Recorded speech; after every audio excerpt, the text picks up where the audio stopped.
Good morning, good afternoon, good evening, and good night, depending on where in the world you are joining me from. I am 𝐂𝐻𝐍𝐕𝐄𝐑𝐒𝐓𝐈𝐎𝐍, and this is the Crypto and Cognac podcast show, as always, live every Thursday evening, 7 p.m. sharp on YouTube. We are not in the studio, as you can see, but we still got our drink. We're still talking crypto. We are on location in lovely Barbados, and we are at the Fintech Islands Ep27 conference. It started on Wednesday, yesterday. It's been amazing. I have some clips to share with you guys, some behind the scenes, of course, and we're gonna go through it. I'm gonna go inside during one of the breaks and find a seat, but I wanted to share this amazing view with you guys. So grab your drink. As always, I have to remind you guys that no matter what I share here tonight, tomorrow night, or any night that has passed or come, this is not to be misconstrued as financial advice. I'm not a financial advisor. So always do your own research. And during these spirited conversations, make sure to drink and degen responsibly. Yeah, let's talk about it. See you guys inside.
So, guys, after much contemplation, I thought to myself, why am I being unkind to you guys and to myself when we have this amazing view? Why would I go inside? But on a whole, I just want to say that this particular conference has been amazing. There's been so much content. I mean, it's been very difficult for me deciding on which elements I want to share with you guys. So I want to share a little bit of the serious parts and a little bit of the entertainment. Maybe I get you guys interested in attending the next Fintech Islands. But I want to start it off with a topic that I thought was absolutely engaging and spot on in terms of we talk about unicorns in the space, the investment space, the business space on a whole. So just gonna touch on a conversation that talked a little bit about that, and then I want to roll. I was from yesterday actually, and then I want to roll straight into our conversation from today, where we actually got to hear from someone who actually created a unicorn in the Caribbean, Mr. 𝐂𝐻𝐍𝐕𝐄𝐑𝐒𝐓𝐈𝐎𝐍.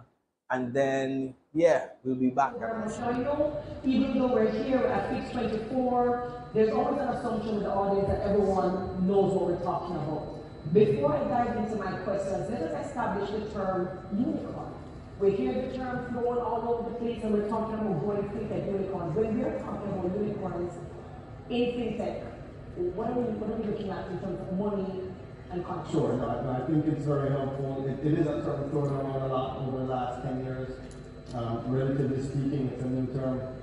Just to set and level set the stage of what we're talking about here, and what I'm trying to encourage and inspire, right, people in the room to help create.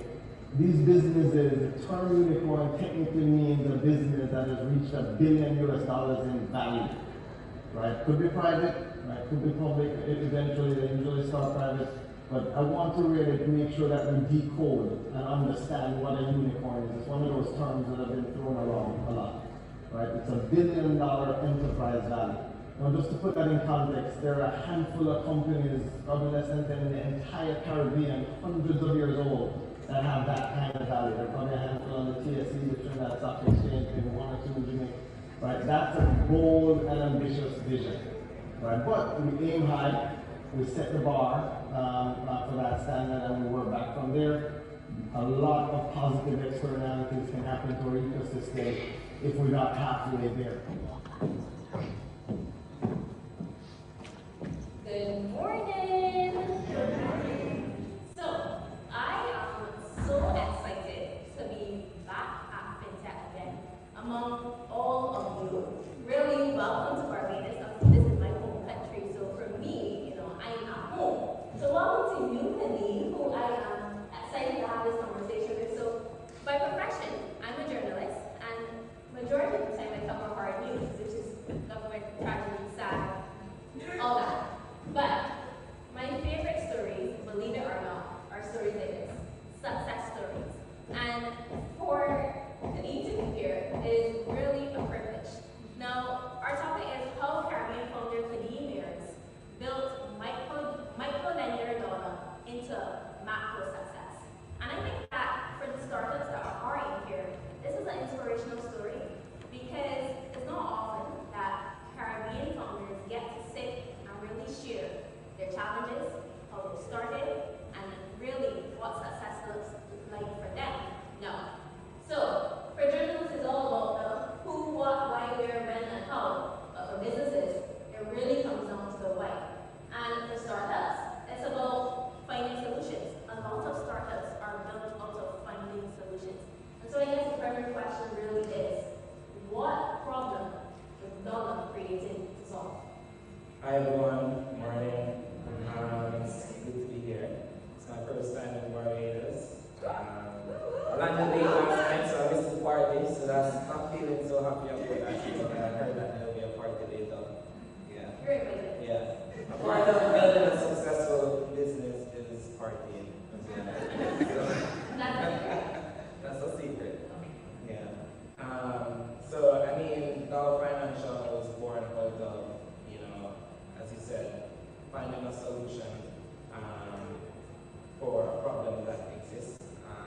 And every time a startup, comes about with a concept or idea, it should be born out of a problem that the founder has identified, and the business should be the solution. So when I started out, after leaving school, I was working with credit unions, I was working with a commercial bank as a loan officer. And the problem that I saw was, obviously banks, when it comes to lending and credit, there's a lot of red tape, as we would say. So, your typical, there'll be a lot of people that are not included in the financial system, or people that we call unbankable. I would see people like, for example, I go to work and I need to get to work by 8, and sometimes you get up so early you don't, get anything to eat. You stop on the road and this guy who's here from 4 a.m. and he's making porridge or tea, and most of the corporate people stop get this porridge or tea. This guy has, as much as many people in this room, he probably has just about the same amount of people in a line waiting each morning.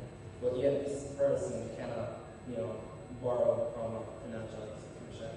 And this person, for example, is doing a business from, the back of his bike with a big, pot with porridge selling. But once they expand to a food shop, or probably open a business, hire some people, but that will take cash flow. As a loans officer, I try to help these people. But of course, a lot of times they don't have the asset. Most lenders are asset-based, so he's right off the bat doesn't qualify. So I decided to basically take a loan from the bank and try to lend it to people like this, and that's basically how it all started. Yeah, so guys, that was a little intro to 𝐂𝐻𝐍, a little bit about his story. If you don't know him, please Google him and see everything that he's doing at Dollar Finance, the equity. But like Kareem says, you know, partying is an important part of building a business. Of course, I'm a Trini. Now it's carnival time. And of course, last night we got an opportunity to enjoy a little bit of the entertainment. We had the Queen of Soca, Miss Alison Hinds, really perform and really give us an amazing show for an hour and a half. Dr. Alison Hinds, I must say. So right now I'm going to give you guys an opportunity to take in a little bit of her performance. Enjoy.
The Caribbean Queen of Soca, Dr.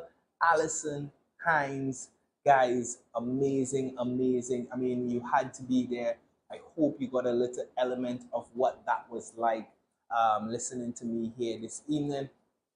But from the party, we're going to jump straight into a conversation, actually a presentation by Mr. Peter Hazelhoff, which I thought, Hazelhurst, sorry, which I thought was absolutely amazing.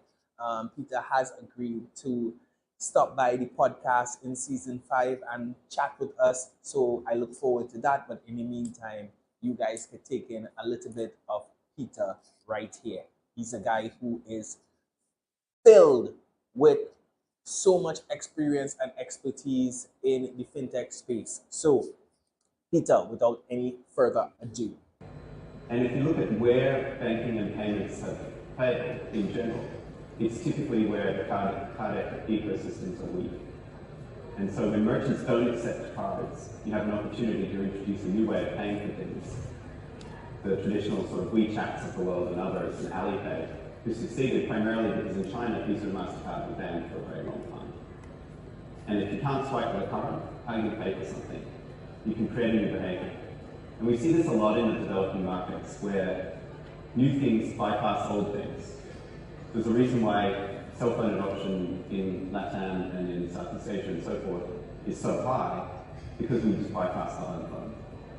It's kind of crazy. I remember when my startup was bought by Nokia. We were based in Pittsburgh. And Pittsburgh's a pretty old-fashioned sort of place. It's really cold, so hence the shorts.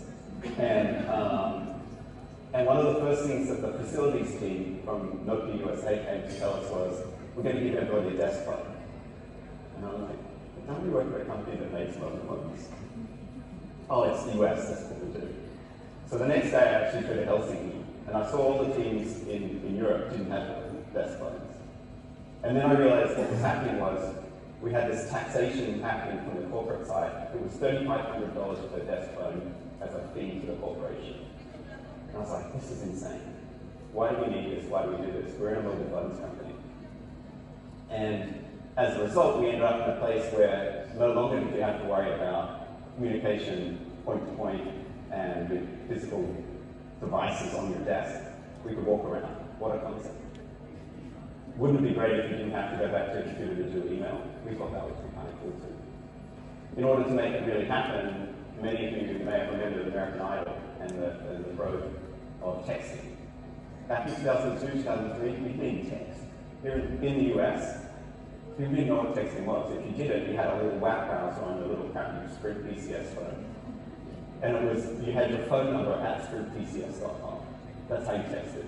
And everybody in Europe, everyone in Asia, everyone here in LATAM's like, I don't know, I can LATAM under the table text T9 star and send a message. So we had to overcome latency in the developed world for things that everyone had adopted here. And the reverse is happening with the adoption of banking and payments in these markets. You're lucky that we can skip a generation of infrastructure and tech and go straight into what's new and what's great. And as long as you connect that experience with something you have to do every day, if you pass Larry Page's idea of the toothbrush test, why do I open this app twice a day? Then you're going to get somewhere interesting with your product. Everybody needs to eat. Many people need to shop. Most people need groceries once in a while. And if you look at where the convergence of behavior has happened, it's been centered around food, delivery, that sort of thing, and then extended into the ecosystem. A lot of people text, so what many folks would argue WhatsApp would be a great way to add banking payments to it. Hasn't really worked. Many people have thought it would be the magic answer, but what Windows, Facebook Messenger team tried to build banking and payments into their platform, didn't really scale. And I think it's really interesting because the behavior that we have, the things that we think about with our money, is much more centered on things to buy, things to do, things to spend, and less about attaching $1 to an email or attaching $1 to a message. On the other side, here in the US, I keep saying here in the US, not in the US, Amazon, Walmart, everybody has tried to build in banking and payments into their infrastructure. I did it at Uber. And the question is, why did we do that? And what was the thinking about it? And for us at Uber, the theory was we had 4 or 5 million drivers that relied on us every day for their income. The number one thing we heard from the driver was, how can I get faster access to money? It's really straightforward. In most of our markets at Uber, the community of drivers is not able to understand, has enough money to pay their bills day to day, but it's a luxury for them to think about savings. It's a luxury for them to think about what do we do next. And when we think about what happens at a trip end, rider pays Uber, Uber captures the money, and then needs to distribute the money back to the driver. We were relatively innovative in paying our drivers once a week for free. So we accelerated the time frame from every 2 weeks or every 4 weeks down to 1 week. And we did that in every market, including in markets where we would spend $30 to $40 to wire a single payment to a single driver, and they only earn $5. But that was the brand. And what we realized is the faster you could get money in the driver's hands, the better choices they could make every day. So we accelerated it to daily pay. And surprisingly, a whole bunch of people said, for 25 cents, I want to be paid daily. Not daily. Then we innovated and we created real-time payments and the ability to push money to your debit card or your bank account. And at its peak, many drivers were paying themselves 4 or 5 times a day. And they'd pay 50 cents because they needed the cash in hand. And the paradox of that is, in many of the developing markets, cash is king. Everyone can say tap and pay, yeah, sure. But the reality is people pay with cash. We ran an experiment in several markets of saying, because of safety reasons, would you like to opt out of cash-based trips as a driver? And generally speaking, cash-based trips have all the same challenges you can imagine in the taxi economy with crime and so forth. The paradox was drivers wouldn't do that. They'd actually opt in for more cash trips. And the reconciliation in our head was, why are you doing this?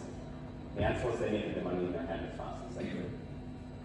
So we turned that around and turned it on its head and made it possible for after every single trip, the money get deposited into a bank account.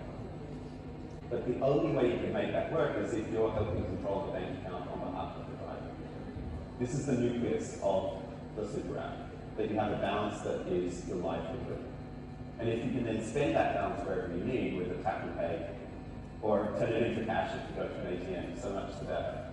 I had to fix the camera, guys, but there have been some amazing conversations all through this particular conference. Unfortunately, I haven't been able to record all of them and share them with you guys. I guess you have to attend the next Fintech Islands to be a part of it, but there have been conversations specifically about CBDCs, about stable coins, about DeFi, about the metaverse, Web3, NFTs.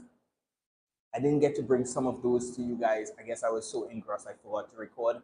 But really, really informative. I am preparing all my notes to share with you guys on a later episode. So guys, I am going to leave you all right there this evening because there's another party on this evening. I don't want to be late. I gotta go change, get ready. I'm so excited. I'm so blessed to have had this opportunity. I really wish that the next Fintech Island, we have the opportunity to maybe gift a couple of you guys the opportunity to join me on one of these conferences. But like I say, if I'm here, you're here. And as we say always, adoption is inevitable, right? So cheers to you. I'm going to see you guys in Carnival, Trinidad and Tobago. As soon as I get back, you know, it's straight off the jumbo jet, straight into FET with my Henny in hand always. So guys, continue to be safe wherever in the world you are. Illuminati out. Be blessed, guys. Love in the house.